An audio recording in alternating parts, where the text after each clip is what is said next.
Title భలే ఉందే. ఇంతకీ నా క్యారెక్టర్ ఏంటి? Fantastic, super, mind blowing, unbelievable.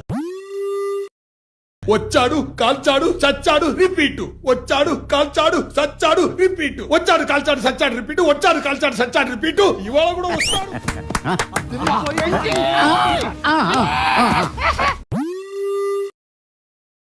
మొన్న ఈ మధ్య చూసా గుంట మంచి పొంగు మీద ఉంది.